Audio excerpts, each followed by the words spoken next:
Faly miarabantsika rehetra indray izay manaraka an'izao fandaharan'izao androany. Mbola ny pasteur Mahery Razafindralambo no mitondra ny fahasoavana ny tokantranonao androany ary ny fanahy masin'i Jeossy Kristy any hitondra fatakarana indray sy fahazavan-tsaina amin'ny tenin'Andriamanitra izay ho azavaina amintsika eto. Hiresaka sy ilaza vaovao indray tsika androany ny amin'ny faminaniana ny amin'ilay fanekena izay faminaniana ao amin'ny DANIELA toko 7:7 izay manao hoe ary anorina fanekena ho herinandro amin'ny maro izy ary ampitsahatra ny fanatitra latsadra sy ny fanatitra hafatra amin'ny atsasaky ny herinandro ary amin'ny elatry ny fahavetavetana noho ny avian'ny mpandrava hatramin'ny fahafonganana voatendry izay ahidina amin'ny mpandrava. Ndao fitiantsika vetivety aloha ny fanazavana ny amin'io faminaniana io alohan'ny ilazantsika ny fandroso ny fanatanterahana azy. Milaza io faminaniana io amin'ny DANIELA toko 7:7 fa izy fanekena ho herinandro izay ho ataon'ny Antikristy ilay président mondial hitsangana izay hitondra n'ity zao tontolo izao ity. Ho atao an'ny maro ny teny izany fanekena izany. Inona ilay fanekena? Efa hitantsika tany amin'ny lesona tany aloha fa izy fifanarahana lehibe na traité de paix tsy maintsy ifanaovan'i Israely sy ny Palestina izay andamina ny fifandonana izay efa nisy teo amin'ny tonta efa hatramin'ny ela. Io fanekena io dia natao hizarana ny tany ao Jerosalema sy ny manodidina sy hizarana ny tanàna masina ka dia ho afaka hanangana ny tempolon'ny fahatelo eo indray ny jiosy ary dia hanao ny fanatitra latsadra ao izy tahaka ny tamin'ny andro ny fitondran'i Jehova ny zanak'Israely taloha. Izay ilay faminaniana ny vakitsika teo hoe hanao fanekena ho herinandro amin'ny maro izy ary ampitsahatra ny fanatitra latsadra sy ny fanatitra hafatra amin'ny atsasaky ny herinandro. Ho hita miaraka manao fanekena amin'ny ao koa ny vondrona iraisam-pirenena na ny ONU satria miaro io toerana io koa ny ONU amin'ny maha-merveille du monde azy. Rehefa mandeha io fanaova-tsony fanekena io isika tany aloha dia miditra amin'ny herinandro na 7 taona farany alohan'ny hatongavan'i Jeossy Kristy ara-batana eny amin'ny raho an-lanitra isika. Io no anisan'ny faminaniana milaza vanim-potoana ny amin'ny fiavian'i Jeossy Kristy satria betsaka ny faminaniana milaza vanim-potoana. Ny andro sy ny ora dia tena afen'ny tenin'Andriamanitra tokoa araka ny MATIO toko 4:4-5:30. Ny andro sy ny ora arak'ilay teny hoe fa ny amin'izany andro sy ora izany dia tsy misy mahalala na dia ny anjelin'ny lanitra azy ary na ny zanaka azy afa-tsy ny ray andry. Lazan'izany ny tompo mba hiomana antsika meloa mba tsy ho atombotra izany fotoana izany vao mody hiomana sy ambina satria tsy mora ny fiambenana. Efa hitantsika tany aloha fa mbola hiatrika zavatsarotra maro sika mandritra ny 7 taona farany alohan'ny hatongavan'i Jeossy Kristy izany. Tena miditra amin'ny akatoko izany azakazaka farany izany sika izao ry havany ary raha oharina amin'ny fifaninanana azakazaka mahazatra ireny dia tena tonga eo amin'ny atao hoe sprint final tsika izao. Ka izao mihitsy ry havana ny fotoana fiomanana izao ny fotoana fiambenana mba tena tsy ho tara loatra ianao ka hanenenana mandrakizay mandrakizay izany. Ny mahaliana antsika rehetra dia ny manaraka hoe roviana no tanteraka izany fanekena hidirana amin'ny 7 taona farany alohan'ny hatongavan'i Jeossy Kristy izany. Tao aoriana ny fivoriana fandaminan-draharaha izay nikarakarain'ny firenena mikambana tamin'ny septambra 1:20 teo iny dia nisy vahaolana fandiniana manokana momba ny fifandonana misy eo amin'ny Israela sy Palestina mikasika ny fizarana ny tany ao Israela io. Ny an'ny famahana olana ny raisana tamin'io fivoriana io dia ny andaminana ny ady hatr'izay dia tsy misy afa-tsy ny atao hoe solution à 2 états no nyraisina tao. Izany hoe ny hizarana ny Jerosalema sy ny manodidina ho état palestiniana sy état israeliana mba samy anana ny fireneny avy ny rotota hiaina ao anatin'ny tena fandriampahalemana tanteraka amin'izay hono. Tapaka tamin'izany ary ny ananganana ny état palestiniana ao Cisjordanie dia nanapa-kevitra sahady ny Union Européenne fa hanome 3 milliards d'euros ananganana n'izany état palestiniana izany ao Cisjordanie. Tapaka tao amin'io fanarahana io koa fa mbola afaka mitoetra tsara ao Cisjordanie eo ihany ireo jiosy vitsivitsy mipetraka ao na ny atao hoe minorité juive amin'izany état palestiniana izay ho atsangana izany. inona ny ifandraisan'izany amin'ilay fanekena izay nilazaintsika teo. Voalohany aloha dia makany amin'ny fanatanterahana n'ilay faminaniana ny lazain'i Jeossy Kristy ao amin'ny MATIO 4:7-10 zany manao hoe ko raha hitanareo mitsangana ao amin'ny fitoerana masina ny fahavetavetan'ny fandravana izay nampilazana ny DANIELA mpaminany dia aoka izay olona ny Jodia andositra ny tendrombohitra ary izay ao atapitrano aoka tsy hidy nahaka ny ao an-tranony ary izay any an-tsaha aoka tsy very nahaka ny lambany. Teny lazain'i Jesosy zany tamin'ny mpianatra teo an-tendrombohitra Oliva rehefa nitazana ny tempoly teo ry zareo. Ny tiany Jesosy lazaina amin'io teny io dia rehefa mitsangana ny fanjakan'ilay antikristy dia hiditra ao amin'ny tempoly izy ka hametaveta ao, ilaza ny tena no Andriamanitra ao izy ka hitoetra ao. Zany ny tiany Jesosy lazaina amin'ny hoe fahavetavetany ny fandravana. Milaza zany koa ny Tesaloniana 2:2 izay nilazain'ny apôstôly Paoly hoe ary mangataka aminareo zahay rahalahy ny amin'ny fiavian'i Jeossy Kristy tompontsika sy ny hanangonana antsika ho eo aminy mba tsy halaka ho etsiketsehana amin'ny saina na ampitahorina ianareo na amin'ny fanahy na amin'ny teny na amin'ny epistily izay toa avy aminay milaza fa efa miando ny andron'ny tompo. Aza mety ho fitahan'ny olona kory ianareo fa tsy ho avy zany raha tsy efa tonga aloha ny fihemorana ka iseho ilay lehilahinota dia ilay zanaka ny fahaverezana ilay manohatra sy manandra tena ho ambony noho izay rehetra atao hoe Andriamanitra na izay ivavahana ka dia mipetraka eo amin'ny tempolin'Andriamanitra izy ka manao ny tena no Andriamanitra. Io no atao hoe fahavetavetan'ny fandravana izay voalazan'ny DANIELA 7:17 izay nilazaintsika tany aloha manao hoe ary amin'ny elatry ny fahavetavetana no ny avian'ny mpandrava hatramin'ny fahafonganana voatendry izay ahidina amin'ny mpandrava.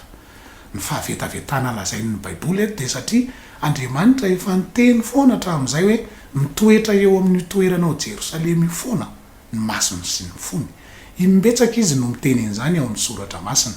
Ny tantara faharoa 7:9 ohatra dia milaza Jehova hoe fa efa nofidiako sy no hamasiniko ity trano ity mba hitoeran'ny anarako mandrakizay ary ny masoko sy ny foko ho ao mandrakariva. Dia anohatra an'izany Satana amin'ny alalan'ity gouvernement mondial ity izay hipetraka ao izy ka anao azy hoe ho Andriamanitra ao amin'io toerana io ka mandeha makany amin'ny fanatanterahana n'io faminaniana io dia famahana olana tapaka tao amin'ny fivoriana firenena mikambana ity satria rehefa tafatsangana io eta palestiniana ao Cisjordanie io dia mazava ho azy fa lasa firenena palestiniana zany Cisjordanie na Palestina no anapaka ao. Ka rehefa hitsangana ilay antikristy izay antisemita ho isika tany aloha, ny hoe antisemita dia anti-jiosy zany hoe mankahala ny fomba jiosy izay momba ny jiosy rehetra sy ny fombafomba jiosy rehetra. Dia hitaona ny Palestina hamono ny jiosy rehetra ao Cisjordanie ty antikristy ity satria efa an'ny Palestina Cisjordanie amin'izany fotoana izany eta palestiniana. Cisjordanie amin'izao fotoana izao mantsy no ataon'ny Baiboly hoe Jodia amin'ny karta taloha. Zany natonga ny Jesosy niteny teo hoe dia aoka izay olona ny Jodia andositra ho an'io tendrombohitra ary izay ao atapitrano aoka tsy hidina aka ny ao an-tranony ary izay any an-tsaha aoka tsy hiverina aka ny lambany. Azon'ny apôstôly an-tsaina tsara ny tiany Jesosy nilazaina teto satria teo an-tendrombohitra Oliva Jeossy Kristy sy ny mpianatra no nilazan'io izy. Tazana avy eo amin'io tendrombohitra Oliva io mantsy ny fitoeran'ny tempoly. Te hiteny Jesosy teto hoe rehefa hitsangana ilay mpitondra an'izao tontolo izao ilay antikristy dia hiditra ao amin'ny tempoly fahatelo izy izay ho atsangany jiosy ao ka hitoetra ao izy ary ilaza azy ho Andriamanitra ao.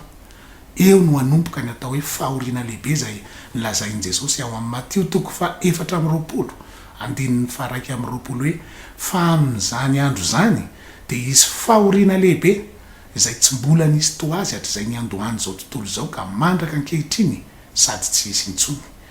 Ny zava-dehibe faharoa ifandraisan'izany fizarana ny tany ao Jerosalema zany dia tsy ho tanteraka mihitsy zany fizarana ny tany zany raha tsy manao an'ilay fanekena abrahamika izay niresantsika teo aloha ny rotota ilay ao amin'ny DANIELA 7:17 teo hoe fanekena. Raha azonao tsara zany lazaiko zany dia tsy maintsy isy fanekena izarana ny tany ao a Jerosalema aloha vao afaka ho tanteraka zany solution à deux états izany. Ny dikany de miara manara-maso zany tsika zao amin'ny fizotran'izany fananganana État palestiniana ao a Cisjordanie zany zay efa nandan'ny Union Européenne 3 milliards d'euros izany. Satria io fanekena io no lay fanekena abrahamika zay efa nilazaintsika foana tany aloha fa anodina ny fidirana ny 7 taona farany alohan'ny hatongavan'i Jeossy Kristy ara-batana eny amin'ny rahoan'ny lanitra ka hita azy ny maso rehetra. Hoy ny APOKALYPSY 1:7 hoe indro izy avy amin'ny rahoana ary ny maso rehetra hita azy na de zay nandefina azy aza ary tomany azy ny firenena rehetra ambonin'ny tany. Eny, amen. Tena tonga eo amin'ny fotoana tena tsy mampintsika zao ry havana amin'ny fahatanterahany zany faminaniana lehibe zay nilazain'i Jesosy zany ary manambara ny 7 taona meloha alohan'ny haviany. Ny andro sy ny ora ho tsika de tsy fantatra mihitsy fa io kosa ny vanim-potoana zay nomen'ny Baiboly. Zay olona mahatanteraka an'io fanekena io no Antikristy ho président mondial hitondra nyty zao tontolo zao ty ao anatin'ny fahoriana lehibe 3 taona sy tapany farany. Izy no président mondial zay lazain'ny Baiboly hoe biby ty voalohany na Antikristy hitondra n'ilay gouvernement mondial hitsangana tsoatsy. Eo amin'io fahatanterahany fanaovatsy ny fanekena io zany no ahafantarantsika azy voalohany. De ao amin'ny Daniela 1:20 andininy 1:20 ka hatramin'ny 5:20 no mitantara an'izay ho ataony rehetra hatramin'ny FARANY rehefa tonga eo amin'ny fanjakana izy. Ny andininy 1:30 de manao hoe ary isy miaramila hitsangana noho ny teniny ka andotony fitoerana masina de ny fiarovana mafy ary ampitsahatra ny fanatitra isan'andro sady apiditra ny fahavetavetana ahatonga fandravana. Rehefa tafatsangana lay président mondial de andrara sy ampitsahatra ny fanatitra latsadra ao amin'ny tempolo izy. Misy tokoa mantsy amin'izao fotoana zao fikambanana miaro ny zo amin'ny biby zay miaraka amin'ireo mondialista mitondra sy mifehy an'ity zao tontolo zao ty. Efa tena matanjaka de matanjaka zany fikambanana zany any ivelany any tahaka ny fandroson'ny firenena miaro ny fanambadian'ny lahy sy ny lahy sy ny vavy ihany ny fandrosony ty fikambanana ty zay miaro ny biby. Ka tena manao antsoavy mihitsy reo amin'ny fanakanana ny famonoana ny biby na amin'ny fomba ahoana na amin'ny fomba ahoana. Efa misy zao fikarohana fanamboarana hena artificiel mba tsy ho voatery hamony biby tsony ny olona vao afaka hihinan-kena mba hiarovana ny zoan'ny biby zany. De andrara ny fanatitra latsadra zay ataon'ny jiosy io Antikristy io noho izany rehefa mitsangana ny fanjakana. De hoy ny andininy 7:30 avy eo hoe ary zay endry eo amin'ny olona de ampianatra ny maro nefa ho lavo ny sabatra sy ny lelafo sy ny famabona ary ny fandrobana elaela ihany izy. Izao sy anao zay mahalala ny fahamarinana de mbola hitory ny filazantsara marina sy ampianatra ny olona mba handray ny famonjena fa tsy anaiko voavitaka satana. Nefa ho lavo ny sabatra sy ny lelafo sy ny famabona ary ny fandrobana elaela ihany izy ho ny teny teo. Izy fanenjehana mafy ho atao amin'ny olo-masina. Maro no soratra masina zay milaza an'izany fanenjehana ho atao amin'ny olo-masina zany zay efa hitantsika tany aloha zany. Ny andininy 7:30 manao hoe ary tsy ahoany akory ny Andriamanitry ny razany na ny fitiavan'ny vehivavy. Eny, tsy ahoany akory zay Andriamanitra fa anandra tena noho izy rehetra izy. Anao azy ho ambony noho zay atao hoe Andriamanitra izy ary hiteny ratsy an'Andriamanitra. Inona ny dikan'le hoe tsy ahoany akory ny fitiavan'ny vehivavy? Ny tian'ny Baiboly lazaina amin'izany de ametra ny isan-jaza arak'izay ho afany izy amin'ny alalan'ny fanekena ny fanambadian'ny lahy sy ny lahy, ny vavy sy ny vavy sy ny mety ho famerana ny isan-jaza. Any Sinina zao ohatra tsy mahazo manana zaza mihoatra ny roa ny vehivavy ray. Teo aloha aza tsy mahazo mihoatra ny anankiray. Ny fitiavan'ny vehivavy mantsy ao amin'ny soratra masina de ny mba hanana anaka. Maro ireo vehivavy ny fidin'Andriamanitra ao amin'ny Baiboly nataony momba mihitsy mba hanehoany ny voninahiny tahaka andry Sara, Rebeka, Riana.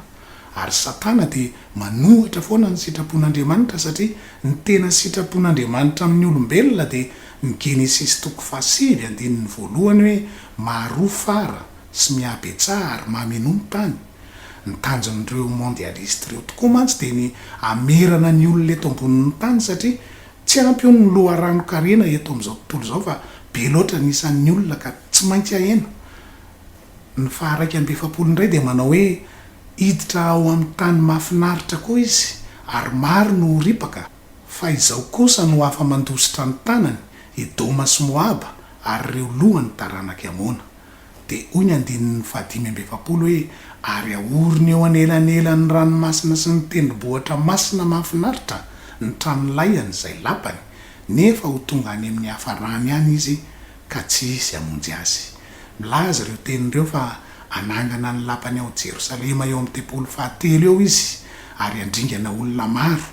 Mazava ho azy zany satria ny devolo tsy tonga raha tsy angalatra sy amono ary andringana. Amin'ny maha-président mondial azy dia ho tratra ny fanjakany daholo ny firenena rehetra araka ny teny ao amin'ny Danielila 7 andinin'ny 7:20 hoe andrava ny tany rehetra izy ary anosooso sy anorotoro azy fa Edoma sy Moaba ary amona hoy ny teny teo. Hoy ny Baiboly no afaka mandositra ny tanany firenena manodidina ny Moyen-Orient iny daholo iny na iny Mesopotamia iny daholo.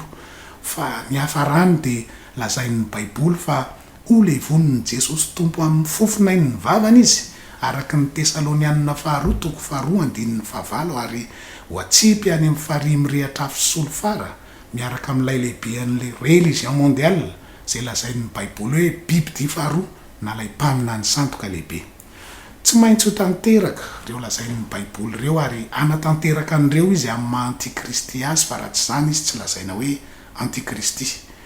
Manatona ny akatoko izany 7 taona farany alohan'ny havian'i Jeossy Kristy izany tsika izao ry havana ary manara-maso ny fanatanterahany ireo faminanian'ireo sika izao. Ny faminaniana roa lehibe izay tena andrasantsika zany izao dia io Fanekena io ny anankiray izay efa voalaza fa efa tena akaiky tokoa ny fanatanterahana azy.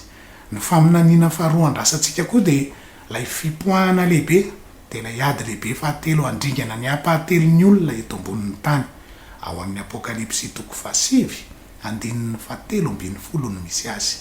Hoy lay teny hoe ary ny anjely fahaenina nitsoka dia nahare feo avy tamin'ny tandriky ny alitara volamena eo anatrehan'Andriamanitra nanao tamin'ny anjely fahaenina izay nanana ny trompetra hoe vao ny anjely efatra izay mifatotra ny Eufrata hony lehibe dia nivahana ny anjely efatra izay voahomana ao amin'ny ora sy ny andro sy ny volana ary ny taona mba hahafaty ny hampahatelon'ny olona ary nisan'ny miaramila tsovaly dia 2 alinalina na hareny isany aho. Milaza nitsofana ny trompetra fahaenina io izay ady nukleary satria ny teny hoe amin'ny ora sy andro sy volana ary taona dia milaza ora iray amin'ny daty voatondro. Ny hoe andro sy volana ary taona dia milaza daty. Rehefa tonga zany ora io izay Andriamanitra ihany ny mahalala azy amin'io daty voatondro io dia ho ringana ny hampahatelon'ny olona eto ambonin'ny tany. Zay ny mahady nukleary azy satria tsy misy ady maharingana olona betsaka amin'ny fotoana fohy toy izany raha tsy ady nukleary mihitsy. Ny andinin'ny 7:20 dia manao hoe ireo loza teloloha ireo dia niafy sy ny setroka ary ny solofara izay nivoaka avy tamin'ny vavany no nahafaty ny hampahatelon'ny olona. Fa ny herin'ny soavaly dia eo amin'ny vavany sy ny rambony fa ny rambony dia tahaka ny menarana sady manandoha ka ireny no entiny mampahory. Milaza ny filazalazan'ny apôstôly JAONA ny fitaovam-piadiana nukleary io izay miendrika menarana voaka setroka sy solofara. Azo antoka fa misila nukleary ny tian'ny apôstôly JAONA lazaina amin'izany satria ny apôstôly JAONA dia tsy nahalala izay misila nukleary zany tamin'ny androny satria mbola tsy nisy zany tamin'ny androny. Fa rehefa napahitana an'io kosa izy io ady io dia nisoratany araka ny zava-misy sy ny fahalalana izay niainany sy nananany tamin'ny androna nyratany azy zany. Ka eto dia menarana mivoaka setroka sy solofara no ilazan'ireo misila nukleary izay mamono ny hampahatelon'ny olona eto ambonin'ny tany. Trompetra fahaenina io hoy ny soratra masina izay azo antoka fa ho 3 taona sy tapany eo alohan'ny hatongavan'i Jeossy Kristy satria APOKALYPSY 7 no misy azy ary APOKALYPSY 10 milaza ny fahoriana lehibe 3 taona sy tapany ary APOKALYPSY 1:20 kosa ny fahatongavan Jeossy Kristy. Efa no amafisin'ireo mondialista amin'ny feany zao tontolo zao reo koa fa tsy azo atao tsony zao ny extrémiste amin'ny fivavahana. Zay no atao de mba anamafisina n'ilay religion mondiale zay atsangana, fananganana n'ilay communisme lehibe ampiray ny fivavahana rehetra zay tarihan'ilay religion mondiale io. Inona no atao hoe extrémiste amin'ny fivavahana? Jeossy Kristy ohatra de tena extrémiste mihitsy. Hoy izy ao amin'ny JAONA 4:10 hoe izao ny lalana sy fahamarinana ary fiainana, tsy misy olona makany amin'ray afa-tsy amin'ny lalako. Extrémisme zany, ary tsy azo atao tsony zany zao no miteny an'izany amin'ny zavatra sahala amin'izany. Ny apôstôly de tena sarotiny tamin'ny fotom-pampianarana sy ny filazantsara zay niteneniny mihitsy sy nitoriany. Hoy ny apôstôly Paoly ao amin'ny Galatiana 1:4 sy 7 hoe fa na izahay na zahay apôstôly ny dikany na anjely avy any an-danitra aza no mitory filazantsara hafa aminareo afa-tsy zay efa notoriana taminareo, aoka ho voaozina izy. De ny 7 araky ny voalazanay fahiny no lazaiko indray ankehitriny, raha misy olona mitory filazantsara hafa aminareo afa-tsy zay efa noraisanareo, aoka ho voaozina izy. Hitanao, nozon'ny apôstôly mihitsy reo zay tory filazantsara hafa akoatran'ireo zay nitoriana izy ireo. Extrémiste zany, ary tsy azo atao tsony zany ono no miteny tahaka an'izany amin'izao fa ho enjehana. Ny apôstôly JAONA de nilaza ao amin'ny JAONA 2:1-10 rehefa avy nampianatra ny fahalalala tsara an'Andriamanitra izy hoe raha misy olona makeo aminareo ka tsy mitondra izao fampianarana zao, aza mampiatrano azy na miarahaba azy akory, fa izay miarahaba azy de miombona amin'ny ratsy nataony. Extrémisme zany. Hitanao, tena extrémiste mihitsy amin'ny fivavahana ny apôstôly sy Jeossy Kristy. Fa ny zavatra miseho ankehitriny de fanambarana ny fivavahana ho mondialiste na globaliste. Zavatra roa tena mifanohatra ny hoe extrémiste sy ny hoe globaliste na mondialiste zany. Ka ny tena mpanaradian'i Jeossy Kristy de manaraka ny fampianaran'i Jeossy Kristy sy ny apôstôly, zany hoe extrémiste amin'ny fivavahana tahaka azy ireo. Ny olo-masina ty amin'ny andro farany zay lazain'ny Baiboly de tena extrémiste satria Jeossy Kristy tsy miova omaly anio ary mandrakizay. Ary zany no antony ho any enjehana sy ho aminona ao anatin'ny fahoriana lehibe an'ireo olo-masin'ireo. Ka mila mivonina amin'izany ianao raha te hanaraka an'izany fiainana masina sy maha olo-masina zany, hiditra amin'ny fitoerana masina mandrakizay de ny lanitra zany. Ka ho avy ny tompo sy ny mpanjaka ry havana amin'ny trompetra 7, ho avy amin'ny fahatezerany lehibe izy ho ny Baiboly, andrava ny tsy fahamasinana rehetra sy ny tsy fahamarinana rehetra.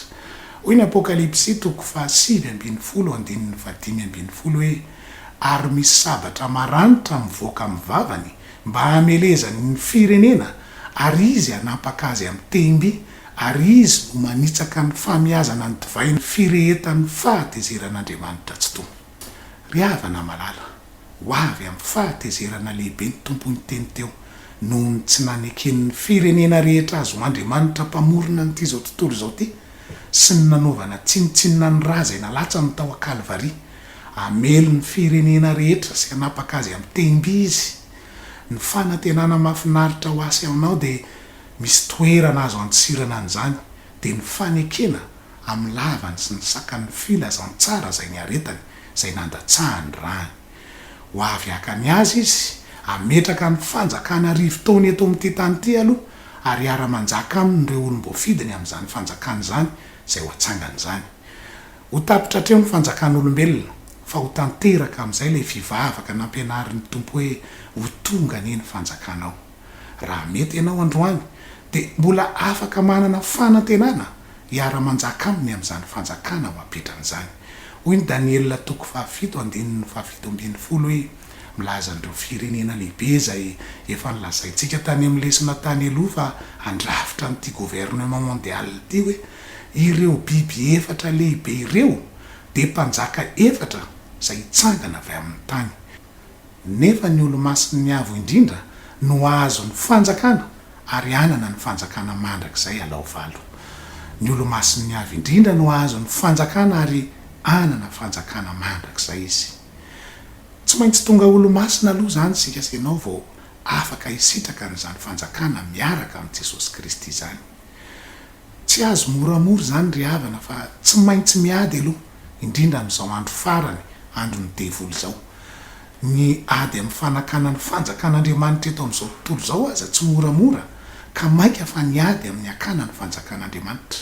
Jesosy Kristy dia nilaza fa entiny vavahady ary tery ny lalana makany amin'ny fiainana ka vitsy ny mahita azy. MATIO 7:7-7 zany. Ny lalana toroko anao androany dia ny fandraisana ny filazantsara marina ihany izay voasoratra ao amin'ny Korintianina 1:5-10, andininy 7 tapany 2 sy ny 4 hoe Kristy maty noho ny fahotantsika araka ny soratra masina dia nalevina ary natsangana tamin'ny andro 7 araka ny soratra masina. Tsy maintsy raisina sy orenantsika zany ary tanantsika tsara zany filazantsara zany mandra-pahatonga ny tompo hoy ny andininy 1 sy ny 2. Olay teny hoe ary ampahafantariko anareo rahalahy ny filazantsara izay nitoriako taminareo sy raisinareo sady orenanareo izay amonjenanareo koa raha tananareo tsara araka ny teny nitoriako taminareo raha tsy niny foana ianareo. Ny fandraisantsika sy ny fiorenantsika azy tsara dia ny ao amin'ny asan'ny apôstôly 2:7-7 manao hoe mibeba ary aoka samy atao batisa amin'ny anaran'i Jesosi Kristy ianareo rehetra mba azo famelana ny elokareo ary ianareo andray ny fanomezana dia ny fanahy masina. Ny fibebahana dia ny fandraisana ny fahafatesan'i Kristy, ny bebaka miala amin'ny ratsy fanao rehetra satria iona aminy amin'ny mandrak'izay isika dia le Andriamanitry ny lanitra izay masina. Tsy mahazo mijanona eo fa tsy maintsy mandevina mihitsy ny fahotana rehetra amin'ny alalan'ny batisany ranobe amin'ny anaran'i Jesosy Kristy mba ho famelana ny eloka rehetra hoy ny teny teo. Izay ny fandraisana ny fandevenana ny Jesosy Kristy ary mandray ny herin'ny fitsanganana amin'ny fandraisana ny batisany fanahy masina kosa amin'ny pirofo miteny amin'ny fiteny tsy fantatra. Izay ny fandraisana ny fitsanganana ateraky ny rano sy ny fanahy hoy Jesosy Kristy ao amin'ny Jaona 3:5 olay teny hoe lazaiko aminao marina dia marina tokoa raha misy olona tsy ateraky ny rano sy ny fanahy dia tsy mahazo miditra amin'ny fanjakan'Andriamanitra izy. Ny ateraky ny rano dia atao batisan'ny ranobe amin'ny anaran'i Jesosy Kristy. Izay ny maharanobe ny ampiasaina satria ny teny teo milaza hoe ateraky ny rano mba hatanteraka ny fahaterahana dia ilay rano tsy maintsy lehibe no ilay olona izay ateraka, fa raha kely no ilay olona ateraka ilay rano dia lasa mitera-drano ilay olona fa tsy ateraky ny rano. Ary ny ateraky ny fanahy dia mandray ny fanomezana dia ny fanahy masina araka ilay filazantsara izay nilazaina teo. Ny teny amin'ny fiteny tsy fantatra foana ny fandraisana ny fanahy masina rehetra na ny batisa ny fanahy masina rehetra ao amin'ny Baiboly. Izay tompoko natao hoe filazantsara famonjena. Na ekstremista ny filazan'izany na inona dia izay ny planin'Andriamanitra voasoratra ary tsy maintsy tanterahantsika mba hidirantsika amin'ny fanjakany. Satria masina loatra izany fanjakany izany ka tsy hidiran'ny ota, fa tsy maintsy harintsika dia ny ety ny fiainana ratsy rehetra sy ny fiainan'izao tontolo izao. Ka mampahery ianao izay handray an'izany famonjena lehibe izany hidirantsika amin'izany fanjakan'Andriamanitra mandrak'izay izany. Nandray an'izany ny apôstôly rehetra ary natao ny zavatra voalohany indrindra izany teo amin'ny fiainany ka dia niraisinay koa izany ary efa olona maro be manerana an'izao tontolo izao no efa nandray an'izany famonjena lehibe izany ary ataony ho zavatra manan-danja indrindra koa izany eo amin'ny fiainany satria teo any an-danitra izy. Ka dia mbola ampitainay aminao koa izany androany izany filazantsara izany mba ho ataonao zava-dehibe sy manan-danja indrindra eo amin'ny fiainanao satria tsy maintsy ho avy ny tompo na tiantsika na tsy tiantsika ry havana ary tsy fahavononantsika kory ny tsy hahatongavan' izany. Tapitra sahady indray ny fandaharantsika androany. Aza vela isy anakana anao tsy handray ny filazantsara ary aza vela isy anakana anao koa tsy hanaraka ny fandaharantsika amin'ny manaraka indray. Veloma tompoko.